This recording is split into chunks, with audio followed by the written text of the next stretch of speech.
অনেক দিন আগের কথা। এক গ্রামে ছিল এক গরিব মেয়ে, নাম তার লায়লা। লায়লা খুব পরিশ্রমী ও মিষ্টি স্বভাবের ছিল। প্রতিদিন সে জঙ্গলে গিয়ে কাঠ কুড়িয়ে আনতো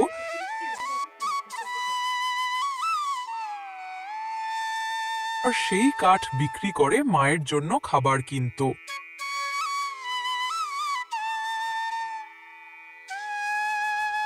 একদিন জঙ্গলে কাঠ কুড়াতে গিয়ে লায়লা দেখল একটি ছোট্ট পাখি জালের মধ্যে আটকে আছে। সে তাড়াতাড়ি গিয়ে পাখিটিকে মুক্ত করে দিল। পাখিটি হঠাৎ জাদুর আলোয় ঝলমল করে এক সুন্দর পরীতে পরিণত হলো। পরী বলল, তুমি খুব ভালো মেয়ে লায়লা, তুমি বিনিময়ে কিছু না চেয়ে সাহায্য করেছো, তাই আমি তোমাকে একটি উপহার দিচ্ছি।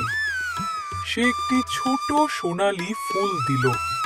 পরী বলল, এই ফুলটি তোমার হৃদয়ের ইচ্ছা পূরণ করবে, তবে শুধু একবার।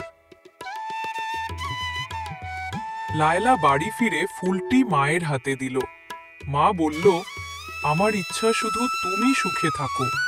ফুলটি তখন উজ্জ্বল হয়ে উঠল আর মুহূর্তেই তাদের কুঁড়ে ঘরটি একটি সুন্দর বাড়িতে পরিণত হলো। এরপর থেকে লায়লা ও তার মা সুখে শান্তিতে বসবাস করতে লাগলো।